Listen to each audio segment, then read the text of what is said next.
ಎಲ್ಲರಿಗೂ ನಮಸ್ಕಾರ. ಕೆಮ್ಚಾಗಿ ನಾನು ನಿಮ್ಮನ್ನು ವೆಲ್ಕಮ್ ಮಾಡ್ತಾ ಇದ್ದೀನಿ.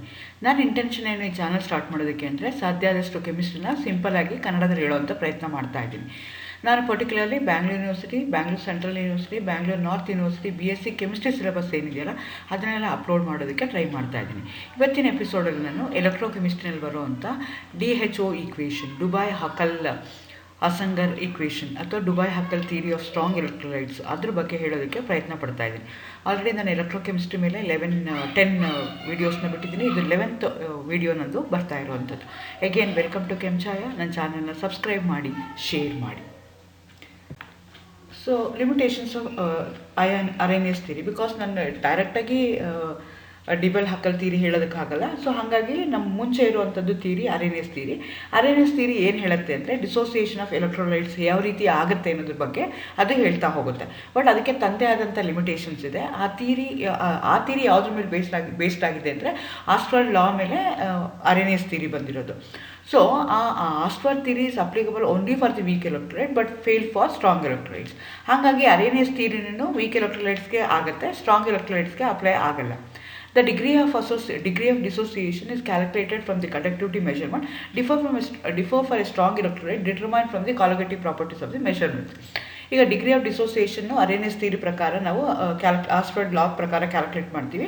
ಆವಾಗ ವೀಕ್ ಎಲೆಕ್ಟ್ರೋಲೈಟ್ಗೆ ಮತ್ತು ಸ್ಟ್ರಾಂಗ್ ಎಲೆಕ್ಟ್ರೋಲೈಟ್ಗೆ ಕಂಪೇರ್ ಮಾಡಿದಾಗ ಸ್ಟ್ರಾಂಗ್ ಎಲೆಕ್ಟ್ರೋಲೈಟ್ ಏನಿತ್ತಲ್ಲ ಅದನ್ನು ಬೇರೆ ಮೆಥಡ್ಸಿಂದ ಅಂದರೆ ಕಾಲಿಗೇಟಿವ್ ಪ್ರಾಪರ್ಟಿ ಮೆಜರ್ಮೆಂಟ್ಸ್ ಮಾಡಿದಾಗ ಅಂದರೆ ಏನು ಡಿಗ್ರಿ ಆಫ್ ಡಿಸೋಸಿಯೇಷನ್ ಏನಾಗಿರಬೇಕು, whether I do it by any method it should be constant, same ಇರಬೇಕದು. ಆದರೆ ಏನಾಗ್ತಿದೆ, ಕಂಡಕ್ಟಿವಿಟಿ ಮೆಜರ್ಮೆಂಟ್ಸಲ್ಲಿ ಮಾಡಿದಾಗ ಒಂದು ವ್ಯಾಲ್ಯೂ ಬರ್ತಾ ಇದೆ, ಕಾಲಿಗೇಟಿವ್ ಪ್ರಾಪರ್ಟಿ ಮೆಜರ್ಮೆಂಟಲ್ಲಿ ಮಾಡಿದಾಗ ಇನ್ನೊಂದು ವ್ಯಾಲ್ಯೂ ಬರ್ತಾ ಇದೆ. ಸೊ ಎರಡು ವ್ಯಾಲ್ಯೂ ಸೇಮ್ ಆಗಬೇಕಾಗಿತ್ತು. ಹಾಗಿದ್ದ ವೀಕ್ ಎಲೆಕ್ಟ್ರೋಲೈಟ್ಸ್ಗೆ ಎರಡು ಒಂದೇ ಆಗ್ತಾ ಇದೆ, ಸ್ಟ್ರಾಂಗ್ ಎಲೆಕ್ಟ್ರೋಲೈಟ್ಸ್ ಮಾತ್ರ ಏನಾಗ್ತಿತ್ತು, ಬೇರೆ ಬೇರೆ ಆಗ್ತಿತ್ತು. It was a limitations of Arrhenius theory. Why it is happening, Arrhenius ಥಿಯರಿನಲ್ಲಿ ಅದಕ್ಕೆ ಎಕ್ಸ್ಪ್ಲನೇಷನ್ ಇರಲಿಲ್ಲ. Solvent medium, that is aqueous medium, is not necessary requirement for the dissociation since the molten electrolytes also conduct electricity. For example, ನೀವು ಅರೇನಿಯಸ್ theory ತೊಗೊಂಡ್ರೆ ಅಲ್ಲೇನಾಗುತ್ತೆ ಅಂದರೆ role of solvent ಬಗ್ಗೆ ಯಾವುದೇ ರೀತಿ ಅವರು ಏನೂ ಇನ್ಫಾರ್ಮೇಷನ್ನ ಕೊಟ್ಟಿಲ್ಲ. ಸೊ ಸಾಲ್ವೆಂಟ್ ಮೀಡಿಯಮ್ ಇರಬೇಕಾ ಬೇಡವಾ, ಇದ್ದರೆ ಡಿಸೊಲ್ಯೂಷನ್ಗೆ ಅಥವಾ ಡಿಸೋಸಿಯೇಷನ್ ಆಗೋದಕ್ಕೆ ಅದು ಬೇಕಾ ಬೇಡವಾ, ಅದು ಯಾಕೆ ಅಂದರೆ ಅದು ಇದ್ರೂ ನನಗೆ ವ್ಯಾಲ್ಯೂ ಬರಬೇಕು, ಇಲ್ಲದೇನೂ ವ್ಯಾಲ್ಯೂ ಬರಬೇಕು. ಯಾಕೆಂದರೆ ಮೋಲ್ಟನ್ ಎಲೆಕ್ಟ್ರೋಲೈಟ್ಸ್ ಏನಂತೆ ಕಂಡಕ್ಟ್ಸ್ ಕರೆಂಟ್ನ ಈವನ್ ಮೀಡಿಯಮ್ ಇಲ್ಲದಿಲ್ಲೂ ಅದು ಮಾಡೋಕ್ಕೆ ಸಾಧ್ಯ ಆಗುತ್ತೆ. ಅರೇನಿಯಸ್ theory assumes the independent existence of ion but fails to account for the facts which influence the mobility of ions. So Arrhenius theory ಏನು assumes that independent existence of ions ಇದೆ, ಆದರೆ ಅದನ್ನು which influence the mobility of ions ಹೇಗಾಗುತ್ತೆ ಅನ್ನೋದಕ್ಕೆ ಅದು failure ಆಗುತ್ತೆ. These are the limitations of Arrhenius theory. So ಇದನ್ನು overcome ಮಾಡೋದಕ್ಕೆ we have a theory and that theory we are going to call it as Debye Hückel theory ಅಂತ ಹೇಳ್ತೀವಿ. So ಇದನ್ನು ನಿಮಗೆ 2 ಮಾರ್ಕ್ಸ್ ಕೇಳ್ತಾರೆ, what are the limitations of Arrhenius theory ಅಂತ. Weak ಎಲೆಕ್ಟ್ರೋಲೈಟ್ಸ್ಗೆ apply ಆಗುತ್ತೆ, strong ಎಲೆಕ್ಟ್ರೋಲೈಟ್ಸ್ಗೆ ಅಪ್ಲೈ ಆಗಲ್ಲ. ಡಿಗ್ರಿ ಆಫ್ ಡಿಸೋಸಿಯೇಷನ್ನು ಬೇರೆ ಬೇರೆ ಮೆಥಡ್ ಮಾಡಿದಾಗ ಬೇರೆ ಆಯಿತು. ಸಾಲ್ವೆಂಟ್ ಮೀಡಿಯಮು ಅದರದ್ದು ಇಂಪಾರ್ಟೆನ್ಸು ಹೇಳಿಲ್ಲ. Existence of independent existence of ions ಇದೆ ಅಂತ ಹೇಳಿದ್ರು, ಆದರೆ ಮೊಬಿಲಿಟಿ ಆಫ್ ಅಯಾನ್ಸ್ಗೆ ರಿಲೇಟ್ ಮಾಡೋದಕ್ಕೆ ಅವು ಫೇಲ್ ಆಯಿತು. ಸೊ ಹಾಗಾಗಿ ನಾವೇನು ಮಾಡಿದ್ವಿ, ಎಷ್ಟೊಂದು ಜನ ಅದನ್ನು ಸೇರಿ ಏನು ಮಾಡಿದ್ರು, they made an attempt to improve the Arrhenius theory. Arrhenius ಥಿಯರಿನ ಹೆಂಗಾರು ಮಾಡಿ ಇಂಪ್ರೂವ್ ಮಾಡೋದಕ್ಕೆ ಟ್ರೈ ಮಾಡಿದ್ರು. So solvent play very important role, ಸಾಲ್ವೆಂಟ್ನ ನಾನು ತೊಗೋಬೋದು ಅಂತ. ಸೊ ಹಾಗಾಗಿ ಏನು ಮಾಡಿದ್ವಿ, ಡಿಬೆ ಹಕಲ್ ಥಿಯರಿ ಬರುತ್ತೆ. ಇದು ಡಿಬೆ ಹಕಲ್ ಥಿಯರಿ ಏನು ಹೇಳುತ್ತೆ ಅಂದರೆ strong electrolyte is one which undergoes complete ionisation in all dilution, even at infinite dilution, of dilution ಆಗಿರ್ಬೋದು. ಎಲ್ಲ ಡೈಲ್ಯೂಷನಲ್ಲಿ ಏನಾಗುತ್ತೆ, ಸ್ಟ್ರಾಂಗ್ ಎಲೆಕ್ಟ್ರೋಲೈಟ್ಸಲ್ಲಿ ಏನಾಗುತ್ತೆ, ಕಂಪ್ಲೀಟ್ ಡಿಸೋಸಿಯೇಷನ್ ಆಗುತ್ತೆ, ಮೂವ್ಮೆಂಟ್ ಆಫ್ ಎಲೆಕ್ಟ್ರಾನ್ಸು ಫಾಸ್ಟಾಗಿ ಆಗುತ್ತೆ. The increase in conductance with all dilution is due to increase in mobility of ions. So conductance ಜಾಸ್ತಿ ಆಗ್ತಾ ಇದ್ದಂಗೆ ಡೈಲ್ಯೂಷನ್ ಜಾಸ್ತಿ ಆಗ್ತಾ ಇದ್ದಂಗೆ ಕಂಡಕ್ಟೆನ್ಸ್ ಏನಾಗ್ತಾ ಹೋಯಿತು, ಜಾಸ್ತಿ ಆಗ್ತಾ ಹೋಗೋಯಿತು. ಯಾಕೆ ಅಂದರೆ ಡೈಲ್ಯೂಷನ್ ಜಾಸ್ತಿ ಆದಂಗೆ ಮೊಬಿಲಿಟಿ ಆಫ್ ಅಯಾನ್ಸು ಜಾಸ್ತಿ ಆಗ್ತಾ ಇತ್ತು. ಆದರೆ ಮೊಬಿಲಿಟಿ ಆಫ್ ಅಯಾನ್ಸು ಜಾಸ್ತಿ ಆಗ್ತಾ ಇತ್ತು, ಆದರೆ ಡಿಗ್ರಿ ಆಫ್ ಅಯೋನೈಸೇಷನು ರಿಮೈನ್ಸ್ ಸೇಮ್ ಇರ್ತಿತ್ತು. Okay, next, the ratio of lambda c by lambda infinity, that is equivalent conductance or molar conductance divided by equivalent conductance or molar conductance at infinite dilution gives a degree of dissociation for a weak electrolyte, but it was not for the strong electrolyte, but it gives the conductivity ratio. So these are the observation made by the Debye and Huckel. So ಅವ್ರೇನು ಮಾಡಿದ್ರು, so ಈ ಫ್ಯಾಕ್ಟರ್ನ consider ಮಾಡಿಕೊಂಡು why can't we made a theory and that theory we are going to call it as a theory of strong electrolytes ಅಂತ ಕರೀತಾರೆ. ಇಲ್ಲ ಅಂತಂದರೆ ಡಿಬೆ Hückel theory ಅಂತ ಹೇಳ್ತೀವಿ. ಸೊ ಅವಾಗ ಏನಾಗ್ತಿತ್ತು, ಸ್ಟ್ರಾಂಗ್ ಎಲೆಕ್ಟ್ರೋಲೈಟು ಒಂಥರ ಬಿಹೇವ್ ಮಾಡ್ತಿತ್ತು, ವೀಕ್ ಎಲೆಕ್ಟ್ರೋಲೈಟು ಒಂಥರ ಬಿಹೇವ್ ಮಾಡ್ತಿತ್ತು. ಸೊ ಅವಕ್ಕೆ ಅದನ್ನು ಏನು ಮಾಡಬೇಕು, ಎರಡೂ ಒಂದೇ ಥರ ಯಾವುದೋ ಒಂದು ಪರ್ಟಿಕ್ಯುಲರ್ ಮೆಥಡ್ ಮಾಡಿಕೊಂಡು ನನಗೆ ಈಕ್ವಲೆಂಟ್ ಕಂಡಕ್ಟೆನ್ಸ್ ಅಥವಾ ಮೊಲಾರ್ ಕಂಡಕ್ಟೆನ್ಸು ಕ್ಯಾಲ್ಕುಲೇಷನ್ ಮಾಡಿದ್ರೆ ಐದರಟ್ಟೆ ಎನಿ ಡೈಲ್ಯೂಷನ್ ವೀಕ್ ಎಲೆಕ್ಟ್ರೋಲೈಟ್ ಆಗಿರ್ಬೋದು, ಸ್ಟ್ರಾಂಗ್ ಎಲೆಕ್ಟ್ರೋಲೈಟ್ ಆಗಿರ್ಬೋದು. ಸೊ ನನಗೆ ಒಂದು ಥಿಯರಿ ಬೇಕು ವಿಚ್ ಎಕ್ಸ್ಪ್ಲೇನ್ಸ್ ಎವ್ರಿಥಿಂಗ್. ಅಥವಾ ಯಾಕೆ ವೇರಿ ಆಗ್ತಾ ಇದೆ ಅಂತ ನನಗೆ ತಿಳ್ಕೊಬೇಕಾಗಿತ್ತು. That's why we have a theory. That theory is called as theory of strong electrolytes ಅಥವಾ ಡಿಬೆ ಹ್ಯಾಕಲ್ ಥಿಯರಿ ಅಂತ ಅದನ್ನು ಹೇಳ್ತಾರೆ. In case of strong electrolyte, molar conductance in aqueous solution increases upon dilution, but there will be decrease in mobility of ions. This is an observation made by Huckel, Debye and Huckel. In strong electrolytes ಏನಾಗುತ್ತೆ, molar conductance aqueous ಸೊಲ್ಯೂಷನಲ್ಲಿ ಮಾಡಿದಾಗ dilution ಜಾಸ್ತಿ ಆದಂಗೆ ಏನಾಗ್ತಿತ್ತು, mobility of ions decrease ಆಗ್ತಿತ್ತು. Actually strictly speaking ಏನಾಗಬೇಕಾಗಿತ್ತು, increase ಆಗಬೇಕಾಗಿತ್ತು, ಆದರೆ ಡಿಕ್ರೀಸ್ ಆಗ್ತಿತ್ತು. The decrease in mobility is due to increase in inter ionic forces which can be explained by two effects. So they are not considering two parameter. ಆ parameter ಮೇಲೆ explain ಮಾಡಿದಾಗ why there is a decrease in mobility of ions ಅಂತ ನನಗೆ ಗೊತ್ತಾಗುತ್ತೆ. ಆ ಎರಡು parameters ಯಾವುದು ಅಂದರೆ, ಒಂದು ಅಸಿಮೆಟ್ರಿಕ್ ಎಫೆಕ್ಟ್ ಅಂತ ಕರಿತೀವಿ ಅಥವಾ ರಿಲ್ಯಾಕ್ಸೇಷನ್ ಎಫೆಕ್ಟ್ ಅಂತ ಕರೀತಾರೆ. ಇನ್ನೊಂದಕ್ಕೆ ಎಲೆಕ್ಟ್ರೋಫೋರೆಟಿಕ್ ಎಫೆಕ್ಟ್ ಅಂತ ಕರೀತಾರೆ. ಸೊ ಆ್ಯಕ್ಚುಲಿ ಅಬ್ಸರ್ವೇಷನ್ ಒಂಥರ, ಎಕ್ಸ್ಪೆಕ್ಟೇಷನ್ ಒಂಥರ ಇತ್ತು. ಸೊ ಯಾಕೆ ಆಗಿರ್ಬೋದು ಅಂತ ಅವ್ರೇನು ಮಾಡಿದ್ರು, ತಿಳ್ಕೊಳ್ಳೋಕ್ಕೆ ಶುರು ಮಾಡಿದ್ರು. ಸೊ ಇಲ್ಲಿ effect of solvent play A very important roll. So ನಮ್ಗೆ ಏನಾಗ್ತಿದೆ, each ion in a solution at a definite concentration is surrounded by a atmospheric of oppositely charged ions. ಅಂದರೆ ಈಗೇನು ಎಲೆಕ್ಟ್ರೋಲೈಟ್ ಸೊಲ್ಯೂಷನ್ ಇದೆ, ಅದೇನಾಗಿದೆ, ಆಪೋಸಿಟ್ಲಿ ಚಾರ್ಜ್ಡ್ ಅಯಾನ್ಸ್ಗೆ ಅಲ್ಲಿ ಸುತ್ತ ಇರುತ್ತೆ in the absence of electric field. But electric field apply ಮಾಡಿದ ತಕ್ಷಣ ಏನಾಗುತ್ತೆ ಅಂದರೆ, each of them they start moving in the opposite direction. This disturbs the symmetry and ion near the electrode experience the backward pull from the more number of oppositely charged ions behind it. So ನಾವೀಗ ಏನು ಹೇಳಬೇಕು ಅಂತ consider ಮಾಡ್ಕೊಳ್ತಾ ಇದ್ದೀವಿ ನಾವು, mobility of ions decrease ಆಗುತ್ತೆ ಅಂತ ಹೇಳ್ತಾ ಇದ್ದೀವಿ. ಯಾಕೆ ಡಿಕ್ರೀಸ್ ಆಗುತ್ತೆ ಅಂದರೆ, ಒಂದು ಅಸಿಮೆಟ್ರಿಕ್ ಎಫೆಕ್ಟ್ ಅಂತ ಕರಿತೀವಿ.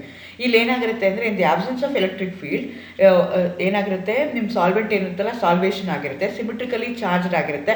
ಮಧ್ಯದಲ್ಲಿ ಪಾಸಿಟಿವ್ ಇತ್ತು ಅಂದರೆ ಸುತ್ತಲೂ ನೆಗೆಟಿವ್ ಇರುತ್ತೆ, ಅಥವಾ ಮಧ್ಯದಲ್ಲಿ ನೆಗೆಟಿವ್ ಇತ್ತು ಅಂದರೆ ಸುತ್ತಲೂ ಪಾಸಿಟಿವ್ ಚಾರ್ಜ್ ಇರುತ್ತೆ. ಪರ್ಫೆಕ್ಟ್ ಸಿಮೆಟ್ರಿ ಇರುತ್ತೆ.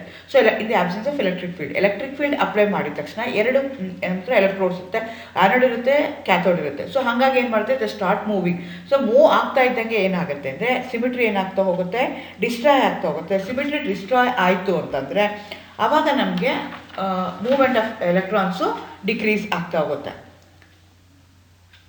ಸೊ ಈಗ ಫಾರ್ ಎಕ್ಸಾಂಪಲ್, ಈಗ ಎಲೆಕ್ಟ್ರಿಕ್ ಫೀಲ್ಡ್ ಇಸ್ ಅಪ್ಲೈಡ್ ಅಥವಾ ಸೆಂಟ್ರಲ್ ಪಾಸಿಟಿವ್ ಅಯಾನ್ಗೆ ಅಪ್ಲೈ ಮಾಡಿದ್ವಿ ಅಂತ ಇಟ್ಕೊಂಡು, ಅಪ್ಲೈ ಮಾಡಿದ ತಕ್ಷಣ ಏನಾಗುತ್ತೆ, ಎಲ್ಲ ಕ್ಯಾಥೋಡ್ ಕಡೆಗೆ ಮೂವ್ ಆಗುತ್ತೆ. The ionic atmosphere will move towards the anode. ಅವಾಗ ಆ ಥರ ಹೋಗುತ್ತೆ. ಚಿತ್ರದಲ್ಲಿ ತೋರಿಸ್ದಂಗೆ ಫಾರ್ ಎಕ್ಸಾಂಪಲ್ ನೋಡಿ, in the absence of electric field ಏನಾಗ್ತದೆ, ಸ್ಪೆರಿಕಲ್ ಸಿಮೆಟ್ರಿ ಇರುತ್ತೆ, ಮಧ್ಯದಲ್ಲಿ ಪಾಸಿಟಿವ್ಲಿ ಚಾರ್ಜ್ ಇದೆ, ಸುತ್ತ ನೆಗೆಟಿವ್ ಚಾರ್ಜ್ ಇದೆ. In presence of electric field ಏನಾಗ್ತಾ ಇದೆ ಅಂದರೆ, ಅದಕ್ಕೆ ಎಲೆಕ್ಟ್ರಿಕ್ ಫೀಲ್ಡ್ ಅಪ್ಲೈ ಮಾಡಿದ ತಕ್ಷಣ asymmetric disposal of symmetry after the application of electric field that decreases the conductivity. So ಯಾವ ಕಡೆಗಿರುತ್ತೋ ಆ ಕಡೆಗೆ ಅವೇನು ಮಾಡ್ತವೆ, ಮೂವ್ ಆಗೋಕ್ಕೆ ಆಗ್ತವೆ. So this effect we are going to call it as asymmetric effect. Electrophoretic ಎಫೆಕ್ಟ್ನ ತಗೊಂಡ್ರೆ ಇದೇನು ಅಂದರೆ, each ion in solution is hydrated. When ion moves towards the electrode it has to carry water molecules bound to it. ಈಗ ಏನಾಗ್ತಿದೆ, electrolysis ಆಗ್ತಾ ಇದೆ. So ನಮ್ಗೆ ಏನಾಗ್ತಾ ಇದೆ, ಕರೆಂಟ್ನ ಪಾಸ್ ಮಾಡಿದ ತಕ್ಷಣ ಏನಾಗ್ತಾ ಇದೆ, ಅಯಾನ್ ಮೂವ್ ಆಗುತ್ತೆ. ಮೂವ್ ಆಗ್ತಾ ಇದ್ದಂಗೆ ಏನಾಗುತ್ತೆ, ಅದ್ರ ಜೊತೆಲಿರುವಂಥ ವಾಟರ್ ಮಾಲಿಕ್ಯೂಲ್ಸ್ ಅನ್ನು ಏನು ಮಾಡಬೇಕಾಗುತ್ತೆ, ಸಾಲ್ವೆಂಟ್ ಆಗಿರೋದಕ್ಕೋಸ್ಕರ ಆ ಸಾಲ್ವೆಂಟು ಏನು ಮಾಡಬೇಕಾಗತ್ತೆ, ಅದು ತೊಗೊಳ್ಬೇಕಾಗುತ್ತೆ. ನಾವು ಸಾಲ್ವೆಂಟ್ನ ಜನರಲಿ ವಾಟರ್ ಅಂತ ತೊಗೊಳ್ತೀವಿ, ಹಂಗಾರೆ ವಾಟರ್ ಮಾಲಿಕ್ಯೂಲ್ಸ್ ಅದ್ರ ಜೊತೆಗೆ ಅದು ತೊಗೊಂಡು ಹೋಗಬೇಕು ಅಂತ ಎಕ್ಸ್ಪೆಕ್ಟ್ ಮಾಡ್ತೀವಿ. When an ion at the centre moves in one direction along with water molecule it has to make through the water molecules moving in the opposite direction. This reduces the mobility. ಇಲ್ಲಿ ಏನಾಗ್ತಾ ಇದೆ, mobility ಯಾಕೆ decrease ಆಗ್ತಿದೆ ಅಂತ ನಾವು ಇವಾಗ ಯೋಚನೆ ಮಾಡಬೇಕು. Fractional drag of the solvent on mobility of ion causes the decrease in conductance of the ions due to the solvation to swim against the applied field. So ಈಗ ಏನಾಗ್ತಿದೆ, ಅಪ್ಲೈಡ್ ಫೀಲ್ಡ್ ಅಪ್ಲೈ ಮಾಡ್ತಾ ಇದ್ವಿ. Not only the ions are moving, the water molecules which is surrounded by that ion also has to move. So there will be opposition ಆಗ್ತಾ ಇದೆ. ಅವೆರಡರ ಮಧ್ಯೆ ಏನಾಗ್ತಾ ಇದೆ, there is A tug of war between those two. So these ions has to swim against the applied field through salvation ಆಗಬೇಕು. ಆ ಎಫೆಕ್ಟ್ಗೆ ನಾವೇನಂತ ಕರಿತೀವಿ, ಎಲೆಕ್ಟ್ರೋಫೋರೆಟಿಕ್ ಎಫೆಕ್ಟ್ ಆಗುತ್ತೆ ಅಂತ ಹೇಳ್ತೀವಿ. So this reduces the mobility of ions. Because of two reasons ಏನಾಗುತ್ತೆ ಅಂತಂದರೆ ಅಲ್ಲೇನಾಗುತ್ತೆ weak ಎಲೆಕ್ಟ್ರೋಲೈಟ್ಗೆ strong ಎಲೆಕ್ಟ್ರೋಲೈಟ್ಗೆ ಅಥವಾ ಅದು ಮೊಬಿಲಿಟಿ ಆಫ್ ಅಯಾನ್ಸು ಕರೆಕ್ಟಾಗಿ ನನಗೆ ಪಿಕ್ಚರ್ ಸಿಕ್ಕಲ್ಲ. So when I am going to calculate the equivalent conductance or molar conductance by 2 different methods because of the conductivity meter conductivity bridge ಅಥವಾ conductivity using electrophoresis effect ಅಥವಾ osmotic effect ಇಂದ ಏನಾಗುತ್ತೆ there will be a change and this we are going to call it as the Ascar expression ಅಂತ ಹೇಳ್ತೀವಿ. Infinite equivalent conductance is equal to equivalent conductance at infinite dilution minus A plus B lambda m naught square root of C ಅಂತ. So this is known as Debye Huckel Ascar equation, DHO equation ಅಂತ ಕರೀತಾರೆ. This equation apply only for the very dilute solution, not for other solution. ಇದನ್ನು 2 marks ಕೇಳ್ತಾರೆ. Given expression for DHO expression ಅಂತ ಕೇಳ್ತಾರೆ. Explain the terms involved in it ಅಂತ ಕೇಳ್ತಾರೆ. So this equation is called as Debye Huckel Ascar reaction. Molar conductance is equal to molar conductance at infinite dilution minus A plus B molar conductance at infinite dilution multiplied by that root of C ಅಂತ ಹೇಳ್ತೀವಿ. Where A and B are called as constant which depends on many parameters like temperature, charge on the ion, dielectric constant, viscosity of the solvent, dielectric constant of the solvent ಇದ್ರ ಮೇಲೆಲ್ಲನೂ depend ಆಗಿರುತ್ತೆ. Where A is given by 8.24 dt square root of dt n ಅಂತ ಹೇಳ್ತೀವಿ. Eta ಅಂತ ಹೇಳ್ತಾರೆ. ಅದು coefficient of viscosity. So ಅದು viscosity of that particular solvent ನಾನು ಕಂಡುಹಿಡ್ಕೋಬೇಕಾಗುತ್ತೆ. D is called as a dielectric constant, T is the temperature expressed in kelvin and dielectric constant ದುಬೈನಲ್ಲಿ express ಮಾಡ್ತಾರೆ. ಆಮೇಲೆ ಕೋಎಫಿಷಿಯಂಟ್ ಆಫ್ ವಿಸ್ಕಾಸಿಟಿ ಇದೆ, C is the concentration in mole per litre. So again B is equal to 8.2 × 10⁵ dt to the power of half. So A and ಬಿನ ನನಗೆ ಏನಾಗಬೇಕು calculate ಮಾಡಿಕೊಂಡು ಅದರಿಂದ ನಾನು going to calculate the equivalent conductance. Okay, ಈಗ verification ಮಾಡೋಣ. DHO ಈಕ್ವೇಷನಿಂದ ನನಗೆ ಕರೆಕ್ಟಾಗಿ ಬರುತ್ತಾ ಇಲ್ವಾ ಅಂತ. ಸೊ ಅದನ್ನು ಮಾಡೋದಕ್ಕೆ ನಾವೇನು ಮಾಡ್ತೀನಿ ಅಂತಂದರೆ when I am going to plot a graph against square root of the concentration versus molar conductance, ಅವೆರಡನ್ನ ಪ್ಲಾಟ್ ಮಾಡಿದಾಗ ನನಗೆ ಗ್ರಾಫು ಈ ಥರ ಬರ್ತಾ ಹೋಗುತ್ತೆ, ಸ್ಟ್ರೈಟ್ ಲೈನ್ ಬರ್ತಾ ಹೋಗುತ್ತೆ. ಸೊ ಈಗ ಏನಾಗುತ್ತೆ, the variation of the molar concentration versus square root of concentration gives a straight line na kodbeka. This straight line when extended towards the x axis which interprets the y axis at a point, that axis we are going to call it as extrapolate ಮಾಡಿಕೊಂಡು ಆ ಪಾಯಿಂಟ್ಗೆ ನಾವೇನಂತ ಕರಿತೀವಿ equivalent conductance at infinite dilution ಅಂತ ಹೇಳ್ತೀವಿ. So ಈಗ ಯಾವುದೋ ಒಂದು straight line ನನಗೆ ಏನಾಗ್ತಾ ಇದೆ, molar conductance square root of ಸಿನ ಪ್ಲಾಟ್ ಮಾಡ್ತಾ ಇದೆ. ಪ್ಲಾಟ್ ಮಾಡಿದಾಗ ಏನಾಗುತ್ತೆ, ನನಗೆ ಸ್ಟ್ರೈಟ್ ಲೈನ್ ಬರಬೇಕು.